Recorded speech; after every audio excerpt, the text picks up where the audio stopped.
Welcome to the final part of detailed explanation of the text We Are Not Afraid to Die If We Can All Be Together by Gordon Cook and Alan East. Before we continue with the remaining part of the story, let's have a quick recapitulation of the story so far. The narrator and his family were on a round-the-world sea voyage. The first part of their journey was smooth and enjoyable. Before entering the Indian Ocean, the narrator took 2 sailors to help him navigate across the stormy sea. On January 2nd, however, they encountered bad weather. A giant wave smashed into their boat wave walker that caused severe damage to it. The narrator himself suffered serious injuries. The biggest problem in front of the narrator was to save the boat from sinking. They didn't receive any reply to their mayday calls as they were in the remote corner of the world. The family and the crewmen supported the narrator in such a dire situation. Now the story continues from here. The water level was under control by the morning of January 3rd, so all of them took 2 hours rest in rotation. But there still was a leak somewhere below the water line. Upon checking, the narrator found that the boat's rib structure was badly broken down till the base of the ship, and the whole section of starboard was held together with only a few cupboard partitions. The ship's condition was so bad that it would not make it till Australia. The narrator checked the charts and calculated that there were 2 small islands a few kilometers to the east. One of them was Isle Amsterdam, which was a French scientific base, and their only hope was to search and reach this island, but only if the wind and the sea do not cause further damage, else their chances were slim. The wave had already destroyed the ship's auxiliary engine. After 36 hours of continuous pumping, on January 4th, the water was only a few centimeters left to be pumped out, but they still had to pump out the water which was coming in. They could not set sail on the mainmast. They hoisted the storm jib and sailed towards the 2 small islands. They had their first meal in the last 2 days. That included some corned beef and cracker biscuits found by Mary. The rest period was short-lived as black clouds built up around 4 p.m. The wind was now 40 knots and the sea was getting higher and higher. The weather was worse, and by the early morning of January 5th, the situation was bad. When the narrator went to comfort his children, his son asked him whether they were going to die. He tried to assure him that they would make it.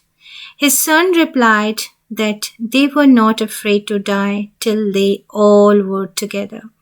This statement of his son filled the narrator with a determination to fight back. He made efforts to protect the weakened starboard side. He used an improvised sea anchor made of heavy nylon rope and 2 22-liter plastic barrels of kerosene.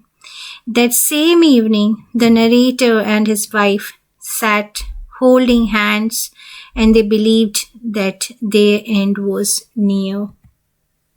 The ship, although, made it through the storm, and by the morning of January 6th, the narrator tried to get reading on the sextant. He worked with the wind speeds, drift and current, and calculated their position. They were in 150,000 kilometers area of ocean, looking for just a 65-kilometer wide island. While the narrator was still thinking, his daughter Suzanne joined him and she was in pain. The left side of her head was swollen and her blackened eyes had narrowed down to slits. She gave him a card which she had made herself.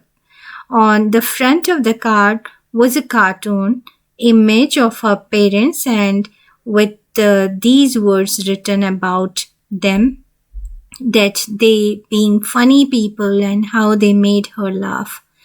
On the inside of the card, she told them how she loved them both and she thanked them. This made the narrator realize that they had to make it to the island. Then the narrator rechecked his calculations. They lost their main compass and were using the spare one, which was not corrected for magnetic variations. He estimated the influence of the westerly currents which flow through the Indian Ocean. Around 2 p.m., he went on deck and asked Larry to steer the wheel to 185 degrees. He felt if they were lucky, they would see the island by 5 p.m. And then just after this, he went down and slept. He woke up around 6 p.m. and it was dark outside. He thought that they might have missed the island. He started worrying about how they would tackle the westerly wind more, as the ship wasn't capable to sail more. His son at this moment came and asked him for a hug.